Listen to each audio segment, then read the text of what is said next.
Good evening everyone. Indian Polity ক্লাছলৈ আকৌ এবাৰ স্বাগতম। ঠিক আছে না? সকলোৱে ওয়েট কৰি থকা ভাল পোৱা ক্লাছটো হ'ল পলিটি। হয়নে? সকলোৱে ভাল পোৱা ক্লাছটো হ'ল আমাৰ ইণ্ডিয়ান পলিটি। বাকি দেখোন মই সব সাবজেক্টে ভাল পঢ়াই আছো। কেলে মানে পলিটিৰ কাৰণে ইমান ইন্টাৰেষ্টেড। বাকি বিলাক সাবজেক্ট কিয় চোৱা নাই কেলে? হিষ্ট্ৰী তাৰপৰা জিওগ্ৰাফি চাব পাৰে নহয়। জিওগ্ৰাফি ধুনীয়াকৈ বুজি পাব। অকল পলিটিয়ে যে ধুনীয়াকৈ বুজি পাইছে সেইটো কথা নহয়। সব বুজি পাব কাৰণ মই কিয় ক'লো কথা কাৰণ পলিটি এনৰোলমেন্ট বেছি হৈছে কালিলৈকে পলিটি ক্লাছত 600 কিমান জয়নিং ঠিক আছে নে আৰু বাকি বিলাকত কমকে হৈছে 300 350 ঠিক আছে নে তেনেকৈ টোটাল 1500 প্লাস হৈছে সো ইমান কম সময়ত যে আপোনালোকে আহি পেলাই আমাৰ পলিটি ক্লাছ বা বাকি ক্লাছসমূহ যে ইমান সোনকালে লৈছে তাৰ কাৰণে থ্যাংক ইউ সকলোকে আৰু পঢ়াত সকলোৱে মন দিয়ক সকলো ভালকে পঢ়ো আমি ঠিক আছে নে যি পঢ়ে আৰু যি পঢ়ুৱাই একান্ত মনে পঢ়ালেহে হ'ব ঠিক আছে আমি স্টাৰ্ট কৰিছো আমাৰ আজি ক্লাছটো আমাৰ 100 নম্বৰ আৰ্টিকললৈকে আমি কমপ্লিট কৰিছো ঠিক আছে বাকি আজি আমি 101 ৰ পৰা আমি আৰম্ভ কৰিম ঠিক আছে আজি আমি 101 আৰ্টিকলৰ পৰা আৰম্ভ কৰিম কন্টিনিউটিটো আমি শেষ কৰিব নালাগে মানে এৰি দিব নালাগে ঠিক আছে নে পাৰ্ট 5 ত আছো হয়নে সো আমি কি কৰিব লাগে 101 নম্বৰ আৰ্টিকল সংবিধানৰ 101 নম্বৰ আৰ্টিকলত কি কৈছে সংবিধানৰ 101 নম্বৰ আৰ্টিকলত 101 নম্বৰ আৰ্টিকলত কি কৈছে 101 আৰ্টিকলত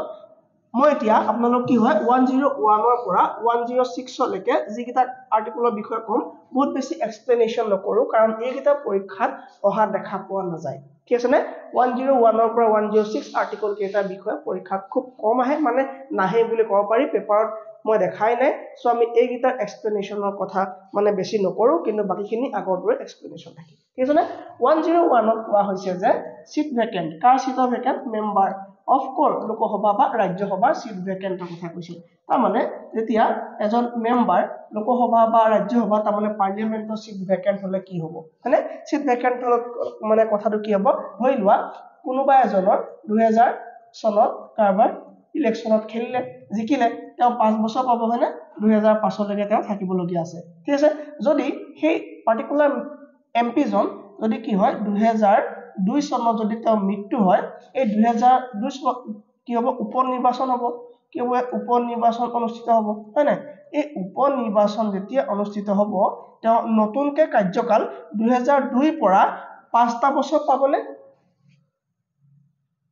তেওঁ 2006 লৈকে পাবগে নেপায়গে হয়নে তেওঁ কোলৈকে থাকিব তেওঁ 2005 লৈকে থাকিব হয়নে তেওঁ 2005 লৈকে থাকিব তাতকে তেওঁ এক্সিড নহয় এটোতো প্ৰেসিডেন্টৰ পোষ্ট নহয় হয়নে যেহেতু আমাৰ ৰাজ্যপালৰ পোষ্ট নহয় যেহেতু আমাৰ উপৰাষ্ট্ৰপতি পোষ্ট নহয় যেহেতু বহু দিনলৈকে মানে নতুনকৈ নিৰ্বাচিত হোৱা প্ৰাৰ্থীজনে সম্পূৰ্ণ কাৰ্যকালৰ কাৰণে আহিব তেনেকুৱা কথা নহয় তেওঁ যদি মাজতে যদি কাৰ্যকাল শেষু হয় তেতিয়া কি হ'ব উপনিৰ্বাচন হ'ব আৰু সেই উপনিৰ্বাচনত জয়যুক্ত হোৱা প্ৰাৰ্থীজন এই মানে বাছি থকা কাৰ্যকালৰ কাৰণেহে তেওঁ আহিব তেওঁ সম্পূৰ্ণ কাৰ্যকালৰ কাৰণে নাহিব হ'বনে সম্পূৰ্ণ কাৰ্যকালৰ কাৰণে নাহিব 101 ত কিবা দিগদাৰ আছে 101 ত একো দিগদাৰ নাই 102 ত আছে আমাৰ ডিসকুৱালিফিকেশন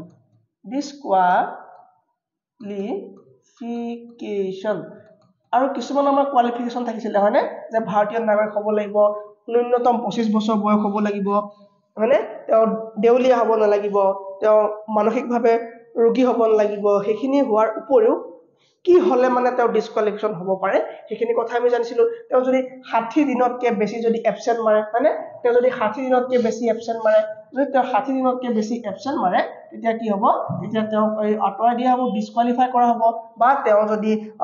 দুখন পাৰ্টিকুলাৰ ঠাইৰ পৰা যদি ইলেকশন খেলে ধৰি লোৱা তেওঁ লোকসভাৰ বা ৰাজ্যসভাৰ সদস্য যদি যিকোনো এখনৰ সদস্যতা ত্যাগ নকৰে তেতিয়া কি হ'ব পাৰে ডিসকুৱালিফিকেশন হ'ব পাৰে কাৰ ডিসকুৱালিফিকেশন হ'ব পাৰে এজন এমপি ডিসকুৱালিফিকেশন হ'ব পাৰে হ'ব সেই বিষয়ে আমাৰ সংবিধানৰ 102 নং অনুচ্ছেদত উল্লেখ আছে এটো কাৰ কথা ডিসকুৱালিফিকেশনৰ কথা আছে ঠিক আছে তাৰ পৰা আছে 103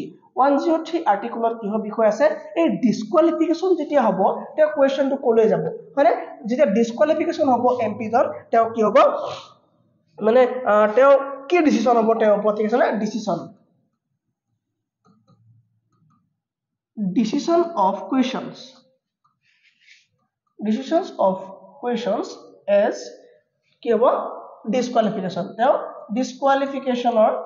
ডিসকোয়ালিফিকেশন যেতিয়া হ'ব এই ডিসকোয়ালিফিকেশন যেতিয়া হ'ব তেও ডিসকোয়ালিফিকেশন হোৱাৰ লগে লগে তেও কাৰ ওচৰত গৈ তেও কোৱেশ্চন কৰিব কিবা দিগদাৰ পাইছো নেকি বা আমি ঠিক আছে না এই যে এই মেম্বাৰছ যে ডিসকোয়ালিফিকেশন হ'ব এই ডিসকোয়ালিফিকেশন হৈ পেলাই তেও কোৱেশ্চনটো কোনে কৰিব তেও ক'ত গৈ কৰিব তেও ক'ত গৈ ক'বগে যে মোক এনেকে পঠিয়াই দিয়া হ'ল মই গৈছিলো সবৰ ওচৰতে মই লাষ্ট পালো মই ঘূৰি আহিলো মোক ডিসকোয়ালিফাই কৰিলে সেই কথাটো S2 লাগিব হা এটো আমাক ক'ব কোনে তেতিয়া তেও ক'ত ক'বগে হয়নে একেবাৰে আল্টিমেট ডিসিশন যাব প্ৰেসিডেন্টৰ ওচৰলৈ এই খবৰটো প্ৰেসিডেন্টৰ ওচৰলৈ যাব সো প্ৰেসিডেন্টৰ হাততে থাকিব এটো তেও আকৌ ডিসকোয়ালিফাই পাৰসন জনক কি কৰা হ'ব হেতু অকল প্ৰেসিডেন্টৰ ওপৰতে নিৰ্ভৰ কৰিব ঠিক আছে নে সো 103 আৰ্টিকুলত কি কৈছে যে disqualification of A member of parliament ঠিক আছে নে ডিসকোয়ালিফিকেশন অফ কিছনে মেম্বাৰ অফ পাৰ্লিয়ামেন্টৰ কি হ'ব পাৰ্লিয়ামেন্টৰ মেম্বাৰ ডিসকোয়ালিফিকেশনৰ ওপৰত হেৰি কৰিব হয়নে ভিজিবিলিটি ঠিকে আছে নে ভিজিবিলিটি ঠিকে আছে বঢ়িয়া সো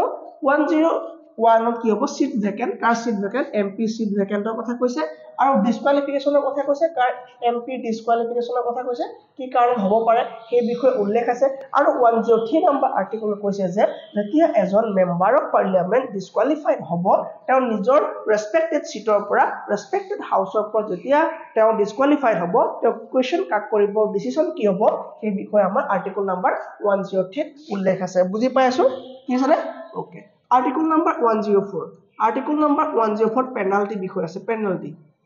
পেনাল্টি মানে ফাইন ঠিক আছে না ফাইন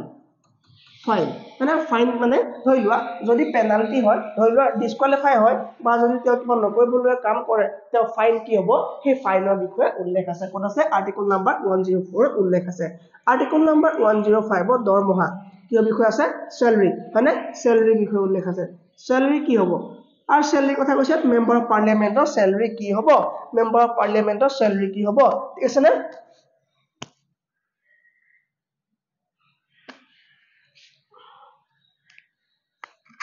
এক সেকেন্ড দেই ফোনটা আছে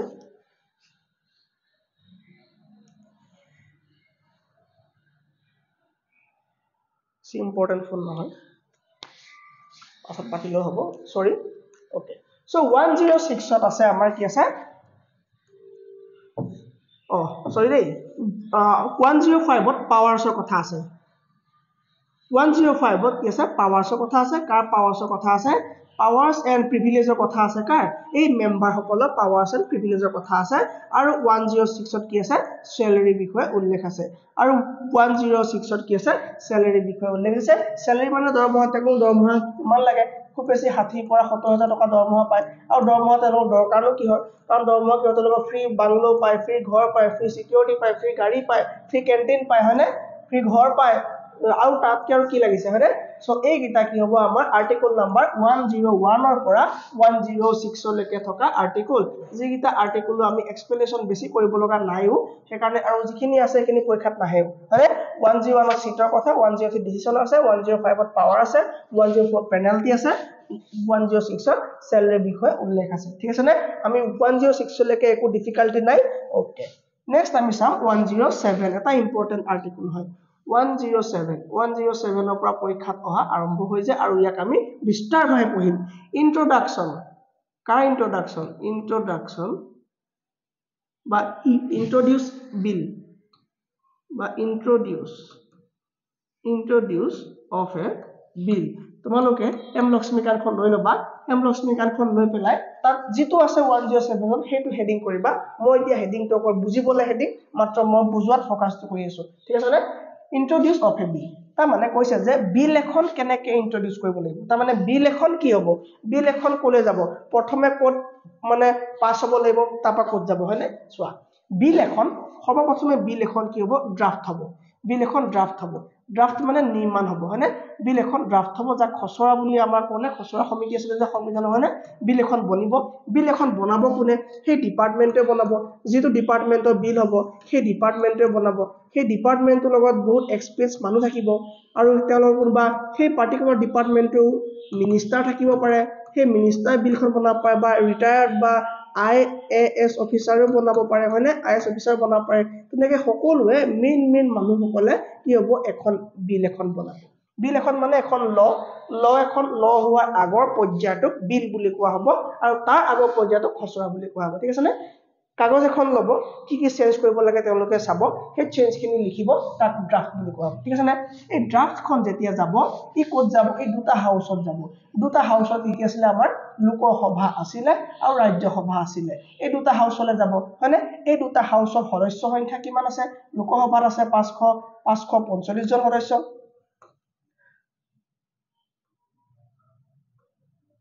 ওকে লোকসভাত আছে আমাৰ 545 জন সদস্য 545 জন সদস্য ৰাজ্যসভাত আছে 245 জন সদস্য এই সদস্যসকলৰ মাজলৈ বিল এখনত পঠিয়াই দিয়া হ'ব বিলখন যিকোনো এখন সদনৰ পৰা মানে আৰম্ভ হ'ব পাৰে যেতিয়ালৈকে সেইখন মনি বিল বা ফাইনেন্স বিল নহ'ব মানে বিত্তীয়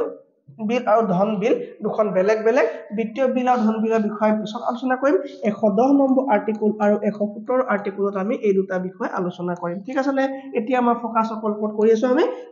আমি ইন্ট্ৰোডিউস অফ এ বিল এখন আমি ইন্ট্ৰোডিউস কৰি আছো হয়নে বিলখন প্ৰথমে কি হ'ব ড্ৰাফট বনিব ড্ৰাফট বিলখন লোকসভা বা ৰাজ্যসভালৈ যাব লোকসভাই যদি পাছ কৰি দিয়ে ইয়াক ৰাজ্যসভালৈ পঠাই দিয়া হ'ব যদি ৰাজ্যসভাই প্ৰথমে আৰম্ভণি কৰে তেতিয়া লোকসভালৈ পঠাই দিয়া হ'ব দুইখন বিল দুইখনৰ পৰা পাছ হৈ যোৱাৰ পাছত দুইখন পাছ হৈ যোৱাৰ পাছত ই কলৈ যাব ই প্ৰেসিডেন্টৰ ওচৰলৈ যাব ই কলৈ যাব ই প্ৰেসিডেন্টৰ ওচৰলৈ যাব আৰু প্ৰেসিডেন্টলৈ যোৱাৰ অৱস্থাত ৰাস্তাত থাকোতে এখনক বিল বুলি জনা যাব এখনক কি বুলি জনা যাব এখনক বিল বুলি জনা যাব আৰু বিলখনক কোনে সাইন কৰিব লাগিব প্ৰেসিডেন্টে বিলখনক সাইন কৰিব লাগিব আৰু বিলখনক প্ৰেসিডেন্টে সাইন কৰাৰ লগে লগে এই বিলখন এক্ট বনি যাব ঠিক তেনেদৰে আমাৰ যেনেকৈ CAB আছিলে কেব আছিলে সিটিজেন এমেন্ডমেন্ট বিল আছিলে আৰু এই বিলখন গৈ প্ৰেসিডেন্টৰ ওচৰত পোৱাৰ পাছতে প্ৰেসিডেন্টে সাইন কৰাৰ পাছতে এখনৰ নাম হৈ গ'ল CAA সিটিজেন এমেন্ডমেন্ট এক্ট হৈ গ'ল বুজি পালো ঠিক আছে নে সো বিলখনৰ কথাই ক'লে যে খসৰা এনেকৈ নিৰ্মাণ হ'ব এনেকৈ লোকসভা ৰাজ্যসভাত মনোনীত কৰাৰ পাছত ইয়াক পাৰমিশন দি পাছ কৰাৰ পাছত ই প্ৰেসিডেন্টৰ ওচৰলৈ যাব আৰু প্ৰেসিডেন্টে সিগনেচাৰ কৰাৰ পাছতে ই এক্টলৈ ৰূপান্তৰিত হ'ব সেই বিষয়ে আমাক ক'লে নেক্সট কৈছে যে সেম আৰ্টিকলতে 107 সেম আৰ্টিকলতে আমাক কৈছে যে ধৰি লোৱা আমাৰ দুখন সদন আছে আমাৰ সদন দুখনৰ নাম কি আছিল আমাৰ সদন দুখনৰ নাম আছিল লোকসভা আৰু ৰাজ্যসভা আৰু ৰাজ্যসভা ঠিক আছে নে লোকসভা আৰু ৰাজ্যসভা ধৰি লোৱা এই লোকসভা চলি আছে 2000 পৰা 2000 মানে এটা কাৰ্যকাল হৈ আছে ঠিক আছে নে ধৰি লোৱা ইয়াত বিল এখন আহিলে এই বিলখন ইয়াত সেংশন হ'ল বিলখন ইয়াত পাছ হ'ল কিন্তু ৰাজ্যসভাত ৰখাই থৈ দিলে ঠিক আছে নে ৰাজ্যসভাত ৰখাই থৈ দিলে আৰু ৰাজ্যসভাত ৰখাই থোৱালৈকে বিলখন কেতিয়া আলোচনা হ'ব বিলখন ডিবেট কেতিয়া হ'ব যেতিয়া এটা সেশন চলিব মানে অধিৱেশন হ'ব লাগিব মানে ধৰি লোৱা এটা অধিৱেশনত বিলখন আৰম্ভণি হ'ল বিলখন লোকসভাই পাছ কৰিলে আৰু বিলখন ৰাজ্যসভালৈ পঠিওৱালৈকে সেই অধিৱেশন শেষ হৈ গ'ল ঠিক আছে নে সেই অধিৱেশন শেষ হৈ গ'ল যেতিয়া অধিৱেশনটো শেষ হৈ গ'ল বিলখন এতিয়া কি হ'ব বিলখন লোকচান হ'ব নেকি বিলখন পাছ নহ'ব নেকি তেনেকুৱা কথা নহয় আকৌ যেতিয়া বেলেগ এটা অধিৱেশন আৰম্ভ হ'ব আকৌ যেতিয়া বেলেগ এটা সেশন আৰম্ভ হ'ব সেই সেশনটোত পুনৰ ৰাজ্যসভালৈ আহিব আৰু ৰাজ্যসভা এখনক বিলখনক গ্ৰান্ট কৰে বা নকৰে সেইটো তাৰ ওপৰত ডিপেন্ড কৰিব যদিহে বিলখন যদি ৰাজ্যসভা আৰম্ভ হয় আৰু যদি ৰাজ্যসভা বিলখন যোৱালে লোকসভাত বোলে লোকসভা চৰকাৰ ভংগ তাৰমানে কাৰ্যকাল শেষ হ'ল 5 বছৰীয়া কাৰ্যকাল শেষ হ'ল 5 বছৰীয়া কাৰ্যকাল শেষ হ'ল ধৰি লোৱা নিৰ্বাচনৰ আগে কিবা এখন বিল আহিলে সেই বিলখন ৰাজ্যসভাত আৰম্ভণি হ'ল বিলখন ৰাজ্যসভাত আৰম্ভণি হৈ ৰাজ্যসভাত বিচাৰাধীন অৱস্থাত থাকোতেই বোলে লোকসভা ভংগ ইফালে লোকসভা ভংগ মানে চৰকাৰৰ ভংগ মানে যেতিয়া এই ৰাজ্যসভাৰ পৰা বিলখন গৈ পোৱালৈকে ইয়াত নাপাব কাকো লোকসভা খালি থাকিব তেতিয়া হলে এই বিলখনৰ কামত আহিবনে এই বিলখন চলিবনে এই বিলখন নচলিব তাৰ মানে যদি তোমাৰ ৰাজ্য চৰকাৰে নাই চৰকাৰে ভংগ হৈ গ'ল তাৰ মানে এই বিলখনৰ কোনো ভ্যালু নাই তোমাৰ চৰকাৰ যেতিয়া ভ্যালু নাই বিলখনৰ ভ্যালু নাই সো এই দুটা কন্ডিশনত কি হ'ব এই বিলখন মানে পাছ নহব বা এই বিলখন কেনসেল হৈ যাব কিন্তু যদি লোকসভা আৰম্ভণি হয় যিকোনো ৰাজ্যসভাতে বিলখন পাছ হ'ব কিছনে যিকোনো ৰাজ্যসভাতে বিলখন পাছ হ'ব বা যদি সদন নাথাকে যদি অধিৱেশন নাথাকে তেতিয়াও নেক্সট অধিৱেশনত এই বিলখনৰ ওপৰত কথা পতা হ'ব তাৰমানে বিলখন ভ্যালিড হ'ব ঠিক আছে নে হ'ব 107 আৰ্টিকলৰ বিষয়ে একো ডাউট নাই ওকে নাও এতিয়া আমি চাম না মানে এতিয়া ক'ব লাগে ইংলিশ এটা শব্দ কৈ দিছো 108 আৰ্টিকল 108 আৰ্টিকলত জয়েন্ট সিটিংৰ বিষয়ে উল্লেখ আছে জয়েন্ট সিটিং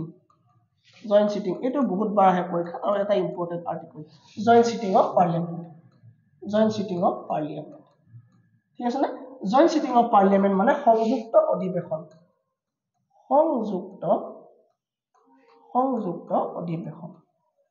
সংযুক্ত অধিৱেশন মানে কি হয় সংযুক্ত অধিৱেশন মানে হল কেতিয়াবা যদি কিবা বিবাদিত বিষয়ৰ ওপৰত ৰাজ্যসভাৰ লোকসভাৰ মতানৈক্যৰ সৃষ্টি হয় দুখন সদনত যদি কোনো এখন বিল পাছ নহয় তেতিয়া এই সংযুক্ত মানে অধিৱেশনৰ আহ্বান জনোৱা হয় বিল এখন তেতিয়ালৈকে বিল নকব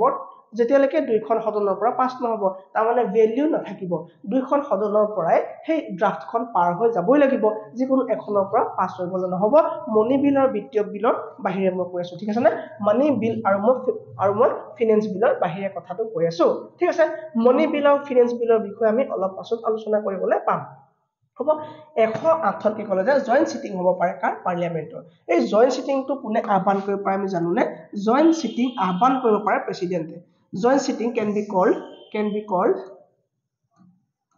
be called জয়েন্ট সিটিং খন কোনে আহ্বান কৰিব পাৰে প্ৰেসিডেন্টে পাৰে হয়নে প্ৰেসিডেন্টে পাৰে মানে ভাৰতৰ ৰাষ্ট্ৰপতিয়ে পাৰে জয়েন্ট সিটিং আহ্বান কৰিব পাৰে কোনে ভাৰতৰ ৰাষ্ট্ৰপতিয়ে পাৰে জয়েন্ট সিটিং কি ধৰণে হ'ব পাৰে জয়েন্ট সিটিং হোৱা মানে কি জয়েন্ট সিটিং হোৱা মানে লোকসভা আৰু ৰাজ্যসভা দুইখন সদনক একেলগে কৰি পেলাই মাতি অনা ঠিক আছে নে জয়েন্ট সিটিং মানে লোকসভা আৰু ইফালে ৰাজ্যসভা হয়নে লোকসভা থাকিব 545 জন 545 জন সদস্য আৰু ৰাজ্যসভাৰ থাকিব 245 জন সদস্য ইয়াৰ অধ্যক্ষতা কৰিব আমাৰ ভাইস প্ৰেসিডেন্টে আৰু ইয়াৰ অধ্যক্ষতা কৰিব ইয়াৰ মানে চেয়াৰম্যানে ঠিক আছে না তাত চেয়াৰম্যানে কৰিব আৰু ইয়াত অধ্যক্ষ থাকিব হয়নে ইয়াত কোন থাকিব ইয়াত অধ্যক্ষ থাকিব ইয়াত কোন থাকিব অধ্যক্ষ থাকিব এই অধ্যক্ষজন লোকসভাৰ সিনিয়ৰ মোষ্ট এজনৰ পৰা নিৰ্বাচিত কৰা হয় আৰু আমাৰ ৰাজ্যসভাৰ প্ৰেসিডেন্টজন কোন হ'ব আমাৰ দেশৰ ভাইস প্ৰেসিডেন্ট হ'ব অৰ্থাৎ তেওঁ কোনো ধৰণৰ ৰাজ্যসভাৰ মেম্বাৰ নহব আৰু এই অধ্যক্ষজন কি হ'ব সম্পূৰ্ণ লোকসভাৰ এজন মেম্বাৰ হ'ব ঠিক আছে নে লোকসভাৰ এজন মেম্বাৰ হ'ব ঠিক আছে এতিয়া চোৱা এতিয়া যেতিয়া জয়েন্ট সিটিং আহিব জয়েন্ট সিটিং কিয় আহে যেতিয়া বিল এখন ধৰি লোৱা লোকসভাই পাছ কৰি দিলে বিল এখন কি কৰিলে বিল এখন আছিলে লোকসভাই বিলখন পাছ কৰি দিলে কিন্তু ৰাজ্যসভাই পাছ নাই কৰা ধৰি লোৱা লোকসভাই বিলখন দিলে বা ৰাজ্যসভাই সেই বিলখনত অবজেকশন ধৰিছে বা ধৰি লোৱা ৰাজ্যসভাৰ পৰা বিল এখন পাছ হ'ল বা লোকসভাই পাছ নাই কৰা ঠিক আছে নে তেনেকুৱা ক্ষেত্ৰত জয়েন্ট সিটিং লাগিব হয়নে আৰু ধৰি লোৱা কিবা এটা ক্ষেত্ৰত বিল এখন আহিলে লোকসভাৰ পৰা আৰম্ভ হ'ল ৰাজ্যসভালৈ গ'ল কিবা শুধৰাব লগা আছিলে এই ৰাজ্যসভা শুধৰাই দিয়া নাই কাৰণে বিলখন ৰৈ গ'ল ঠিক আছে তাৰ মানে কোনোবা এটা ক্ষেত্ৰত যেতিয়া বিল এখনৰ যেতিয়া ভুল হ'ব বা দুইটা সদনে যেতিয়া পাছ কৰি নিদিব বিলখন সেই তেতিয়াই joint sitting can be called ঠিক আছে তেতিয়া জয়েন্ট সিটিং মাতিব পাৰিব বা আহ্বান কৰিব পাৰিব ঠিক আছে লোকসভা আৰু ৰাজ্যসভাৰ মাজতে কি হ'ব জয়েন্ট সিটিং আহ্বান হ'ব আৰু জয়েন্ট সিটিংৰ অধ্যক্ষতা কৰিব কোনে হেড কোন হ'ব প্ৰেসিডেন্ট কোন হ'ব মানে অধ্যক্ষতা কৰিব কোনে দুইটা পাৰ্টি যেতিয়া মানুহ একেলগে লগ লাগিব তাৰ অধ্যক্ষতা কৰিব কোনে লোকসভাৰ অধ্যক্ষই কৰিব হয়নে লোকসভাৰ অধ্যক্ষই কৰিব মানে স্পিকাৰে কৰিব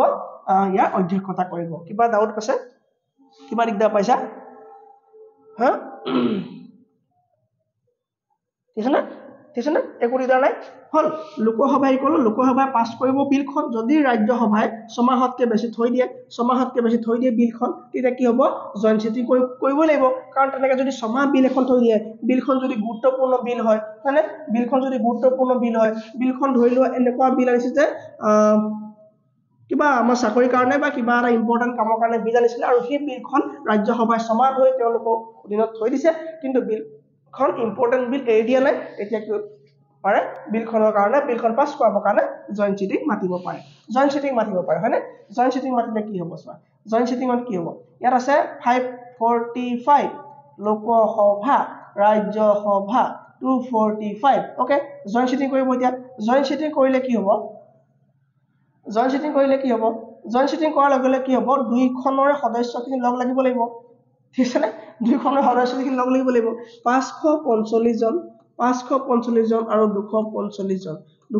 জন লগ লাগিব ঠিক আছে নে এতিয়া কিমান লাগিব ক্যালকুলেট কৰি কোৱা মোক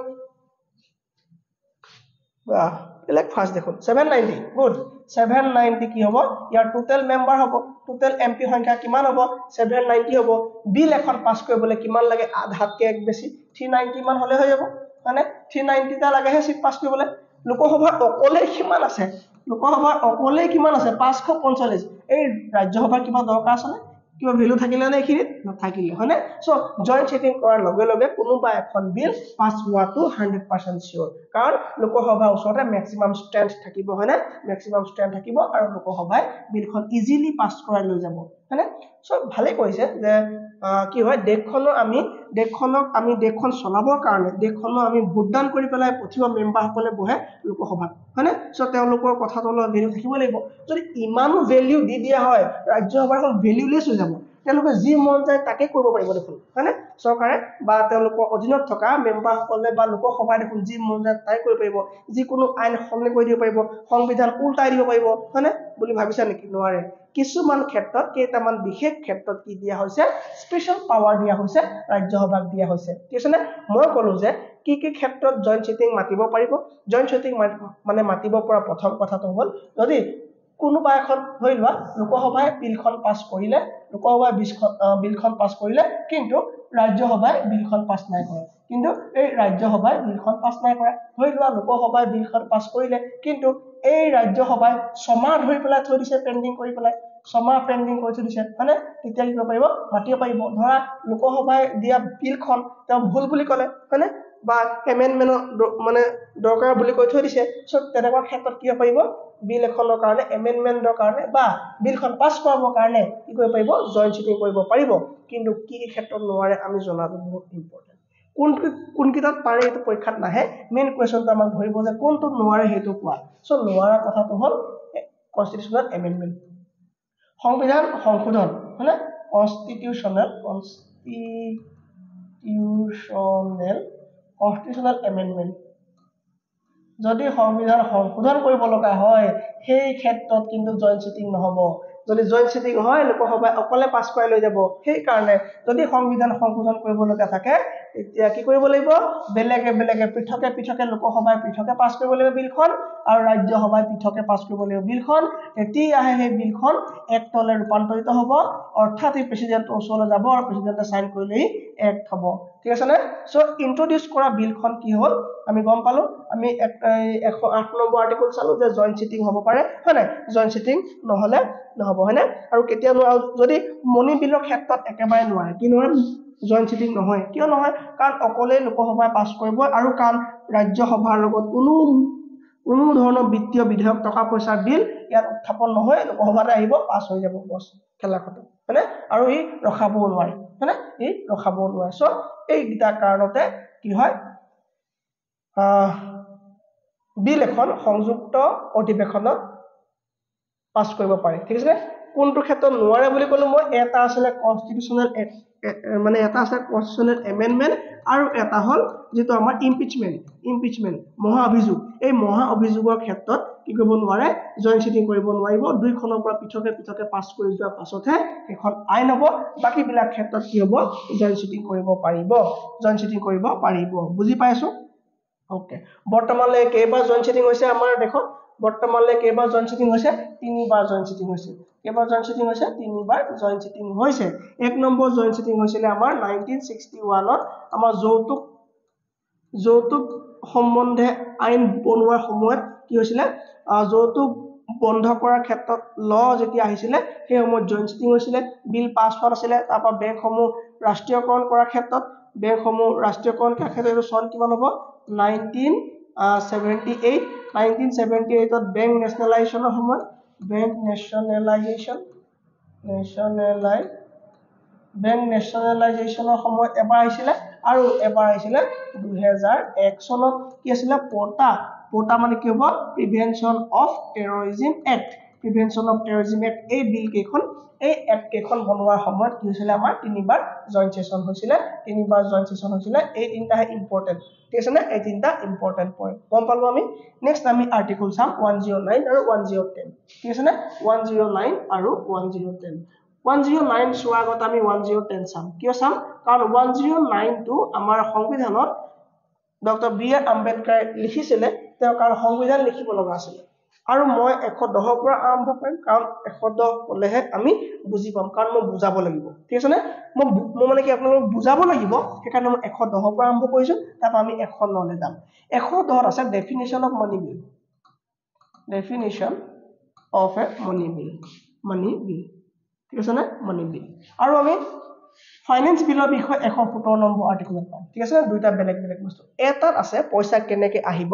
আৰু এটা আছে পইচা কেনেকৈ যাব মানে খৰচ কেনেকৈ হ'ব হেতু ফাইনান্সৰ বিষয় পঢ়িম আৰু দুইটা যত ডিসকাশন হ'ব তাক বাজেট বুলি কোৱা হ'ব ঠিক আছে না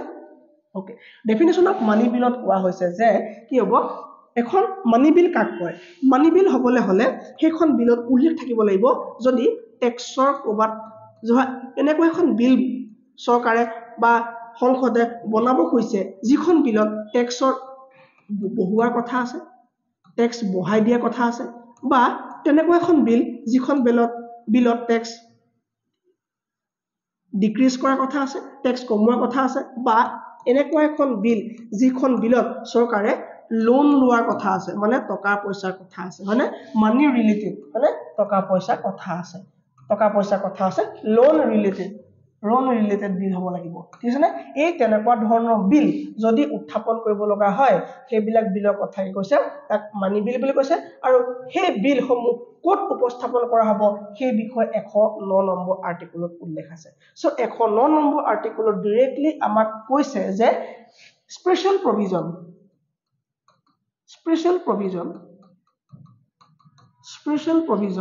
for money bill মানি বিলৰ কাৰণে বিশেষ ব্যৱস্থা মানি বিল ঠিক আছে না মই যদি প্ৰথমে 109 কলো এটা বুজি নাপালো এটা সো 110 কৈছো 110 কিয় কৈছো 110 কিহৰ বিষয়ে উল্লেখ আছে 110 উল্লেখ আছে যে মানি বিল এখন কি হ'ব পাৰে টেক্সৰ কথা থাকিব লাগিব না লোনৰ কথা থাকিব লাগিব মানে পইচা অহাৰ কথা থাকিব লাগিব পইচা আহি চৰকাৰ ক'ত জমা হ'ব সঞ্চিত নিধি চৰকাৰৰ সঞ্চিত নিধি মানে সঞ্চিত নিধিত পইচাবোৰ জমা হ'ব তাৰ মানে টেক্স বিলাক ক'ত জমা হয় আমাৰ টেক্স বিলাক আমাৰ ক'ত জমা হয় টেক্সবোৰ সব আমাৰ আৰবিআইত জমা হ'ব হয়নে আৰবিআইত জমা হ'ব ভাৰতীয় বেংকত জমা হ'ব ভাৰতীয় ৰিজাৰ্ভ বেংকত জমা হ'ব হয়নে সো এই টেক্স বিলাক আমি জিএসটি দিও সব টেক্স মানে অহা পইচাখিনি সব ক'ত জমা হ'ব আৰবিআইত জমা হ'ব আৰু এই আৰবিআইত যিবোৰ টেক্স জমা হ'ব সেইবোৰ ক'ত জমা হ'ব ভাৰতৰ সঞ্চিত একাউণ্টত সঞ্চিত নিধিত জমা হ'ব ঠিক আছে না সেই বিষয়ে আমি এটা পঢ়িম হয়নে সো এই টেক্স যেতিয়া ভাৰত চৰকাৰৰ টেক্স হয় মানে আমাৰ জনসাধাৰণৰ পৰা লোৱা পইচা নহয় জানো এইবিলাক চৰকাৰে আমাৰ জনসাধাৰণৰ পৰা লোৱা পইচা সো জনসাধাৰণৰ পৰা লোৱা পইচাৰ বিষয়ে ডিসকাশন কৰিবলৈ আমি কেনেকৈ ৰাজ্যসভাক দিম হয়নে কেনেকৈ আমি ৰাজ্যসভাক দিম কেনেকৈ দিম আমি ৰাজ্যসভা কাৰণ আমি ৰাজ্যসভাৰ এজনো মেম্বাৰক আমি নিৰ্বাচিত কৰি পঠিওৱা নহয় হয়নে আমিতো তেওঁলোকক আমি ডাইৰেক্টলি নিৰ্বাচন নকৰোঁ হয়নে সো আমাৰ টেক্সৰ পইচা মানে আমাৰ মনি বিল আমাৰ ধন টকা পইচাৰ লগত যেটো ৰিলেটেড বিল হ'ব এই বিল আমি কিয়ৰ ৰাজ্যসভাত ডিসকাশন কৰিব দিম কোনো কাৰণে নিদু সেই কাৰণে কি হয় এই সদায় মনি বিল এখন কি হয় ক'ত উপস্থাপন হ'ব লাগিব সদায় লোকসভাত উপস্থাপন হ'ব লাগিব সদায় কৰিব লাগিব লোকসভাত উত্থাপন হ'ব লাগিব সেই কাৰণে আমাৰ কৈছে যে স্পেশাল প্ৰভিজনস ফৰ মনি বিল কি দিছে স্পেশাল প্ৰভিজন আমি জানো নে এই স্পেশাল প্ৰভিজন কি দিছে এই স্পেশাল প্ৰভিজনত কৈছে আমাক কি কৈছে যে এখন মনি বিল মই এফালে আমি লিখিছো হা এখন মনি বিল কি হ'ব লাগিব এখন মনি বিল সদায় লোকসভাৰ পৰা আৰম্ভ হ'ব তাৰ মানে লোকসভাৰ ডিসকাশন হ'ব এখন বিল মনি বিল হয় নে নহয় হেতু কোনে ডিসকাশন কৰিব স্পিকাৰ অফ দা লোকসভা হয়নে স্পিকাৰ অফ দা লোকসভাই আলোচনা কৰিব মানে বেলেগে পাৰিব নে নোৱাৰিব হয়নে আৰু যেতিয়া এখন মনি বিল লৈ পেলাই কোনোবা এজন এই মানি বিল কোনে নিৰ্মাণ কৰিব সেই বিত্তীয় বিভাগে নিৰ্মাণ কৰিব হয়নে সো সেই বিলখন যেতিয়া লৈ যাব সেই পাৰ্টিকুলাৰ ডিপাৰ্টমেন্টৰ মিনিষ্টাৰজনে তেওঁ আগতীয়াকে 14 দিনৰ আগত 14 ডেজৰ আগত কাক ক'ব লাগিব প্ৰেসিডেন্টৰ আগত ক'বলৈ মানে পূৰ্বানুমতি ল'ব লাগিব পূৰ্বানুমতি কাৰ ল'ব লাগিব প্ৰেসিডেন্টৰ পূৰ্বানুমতি লৈ পেলাই কি কৰিব লাগিব লোকসভাত বিত্তীয় বিল উত্থাপন কৰিব লাগিব সো এই প্ৰেসিডেন্টৰ পূৰ্বানুমতি কিয় ল'ব লাগিব পূৰ্বতে প্ৰেসিডেন্টক কিয় জনাই দিব লাগিব যে মই মানি বিল লৈ পেলাই লোকসভালৈ গৈছো বুলি কিয় ক'ব লাগিব কাৰণ ৰাষ্ট্ৰপতিয়ে কোনো কাৰণতে মানি বিল এখন সাইন নকৰাকৈ থব নোৱাৰে যিহেতু ধৰি লোৱা কি ধৰিবা মই ক্লাছ কৰিছো পতকে ষ্টুডেন্ট এজন আহিলে মই কইলা স্যাৰ মে কামিং মই হুমা পাও নে তেতিয়া মই কম আহা বহা তাৰ মানে তেওঁ মোক সুধি ললে তেওঁ পাৰমিশন দি দিলু তেওঁ বহাৰ পাছত তেওঁ মই কেলে ঘুমাইছে বুলি ক'ব পাৰিম নে নোৱাৰো সো প্ৰেসিডেন্টক আগতে কৈ দিয়া হ'ল স্যাৰ মই মানি বিল লৈ গৈ আছো তেওঁ ক'ব যে হ'ব লৈ আহা তাৰ পাছত আৰু সেই মানি বিলখন তেওঁ ৰখাই থোৱা কিবা প্ৰশ্ন আছে নে নাই সো কি হ'ব প্ৰেসিডেন্টে কি হ'ব পাৰিব কোনো কাৰণতে এখন মানি বিল ৰখাই থব নোৱাৰিব তেওঁ সাইন কৰিব তাৰ মানে আমাৰ প্ৰেসিডেন্টকো আমি নিৰ্বাচন কৰি নাই পঠিওৱা হয়নে আমি ৰাজ্যসভাকো নিৰ্বাচন কৰি নাই পঠিয়াইছো যাক পঠাইছো তাৰ হাততে পাৱাৰ থাকিব লোকসভাৰ ওচৰত পাৱাৰ থাকিব এখন মানি বিল can be introduce in Lok Sabha আৰু হেখন মানি বিল হয় নে আইডেন্টিফাই কৰা কামটো কৰা হ'ব স্পিকাৰ অফ দ্য লোকসভাৰ হ'ব আৰু 14 দিনৰ আগতে প্ৰেসিডেন্টক ইয়াৰ বিষয়ে ক'ব লাগিব আৰু কিবা ক'ব লাগিব নেকি পাছ হ'বই লাগিব হয়নে এগুলো দেব না হয় কুছ দিগদার কিছু না সব বুঝি পাইছো হয়নে সো মই যদি এখন আগত কলো হেতেন 110 কিবা বুজিলো হেতেন না যদি মই এখন আগত কলো হেতেন 110 কিবা বুজিলো হেতেন না 110 আমি একো বুজিলো হেতেন সো 110 ডেফিনেশন দিছে মানি বিল এখনৰ আৰু এখনৰ কি দিছে ইয়াৰ স্পেশাল প্ৰভিজন মানে ইয়াৰ বিশেষ প্ৰাধান্য কি আছে ইয়াৰ বিশেষ ব্যৱস্থা কি আছে বিশেষ ব্যৱস্থা আছে যে এই লোকসভাত যাব হয়নে এই লোকসভাত যাব ইয়াৰ মানে কি এই দুখন সদনৰ লোকসভাত পাছ হোৱাৰ পিছত এই ৰাজ্যসভাত পাছ হ'বই লাগিব ঠিক আছে ভালকে চাবা এখন কি হ'ব এখন মানি বিল can be introduced in কি হ'ব লোকসভাত বিলখন পাছ হ'ল লোকসভাত বিলখন পাছ হ'ল মানে ইন্ট্ৰোডিউস কৰিলে আমাৰ সদন দুখন লোকসভা ৰাজ্যসভা লোকসভাত বিলখন পাছ হ'ল ৰাজ্যসভালৈ গ'ল ৰাজ্যসভাই বিলখন ৰখাই থব নোৱাৰিব কিমান দিনলৈকে 14 দিনলৈকে বিলখন ৰখাই থব নোৱাৰিব 14 দিনলৈকে বিলখন ৰখাই থব নোৱাৰিব যদি 14 দিন ৰখাই থয় 15 নম্বৰ দিনা অটোমেটিক এখন বিল পাছ বুলি ধৰি ল'ব সেই বিলখন পাছ বুলি ধৰি ল'ব সিধা এখন প্ৰেসিডেন্ট ছাৰৰ ওচৰলৈ যাব আৰু প্ৰেসিডেন্ট ছাৰে কি কৰিব সেই বিলখনৰ ওপৰত প্ৰেসিডেন্ট ছাৰে কি কৰিব সেই বিষয়ে আমি পঢ়িবলৈ পাম 111 নম্বৰ আৰ্টিকলত 111 নম্বৰ আৰ্টিকলত কি আছে এখন বিলৰ ওপৰত প্ৰেসিডেন্টে কি কৰিব পাৰিব তাৰ বিষয়ে উল্লেখ আছে সো প্ৰেসিডেন্টস পাৱাৰ অফ প্ৰেসিডেন্ট টাইটেলটো কি আছে নিজে বনাবা হা পাৱাৰ অফ প্ৰেসিডেন্ট ৰিগাৰ্ডিং এটো মই বনোৱা টাইটেল হে পাৱাৰ অফ প্ৰেসিডেন্ট ৰিগাৰ্ডিং বিল ঠিক আছে না এইটো বিষয় মই আগতে পঢ়ালো বিল এখনৰ ক্ষেত্ৰত প্ৰেসিডেন্টে কৈ পাৰিব প্ৰেসিডেন্টৰ ওচৰত তিনটা পাৱাৰ থাকে মই আগতেই ধুনীয়াকৈ পঢ়াই থোৱা আছে কি আছিল প্ৰেসিডেন্টৰ তিনটা পাৱাৰ এটা আছে এবসলিউট ভেটো পাৱাৰ এই ভেটো মানে কি ৰখাই থবৰ ক্ষমতা মানে এটা সুপ্ৰিম পাৱাৰ ভেটো পাৱাৰ হয়নে এবসলিউট ভেটো পাৱাৰ আছে প্ৰেসিডেন্টৰ হাতত ঠিক আছে না তাৰ পৰা আছে সাসপেনসিভ ভেটো পাৱাৰ কাৰ ওচৰত আছে প্ৰেসিডেন্টৰ ওচৰত আছে সাসপেনসিভ ভেটো পাৱাৰ 3 নম্বৰত আছে পকেট ভেটো পাৱাৰ কাৰ ওচৰত আছে প্ৰেসিডেন্টৰ ওচৰত আছে কি আছে পাৱাৰ আছে কি পাৱাৰ এই তিনটা পাৱাৰ আছে হয়নে এই এবসলিউট ভেটো পাৱাৰটো আমাৰ 42nd এমেন্ডমেন্ট কৰি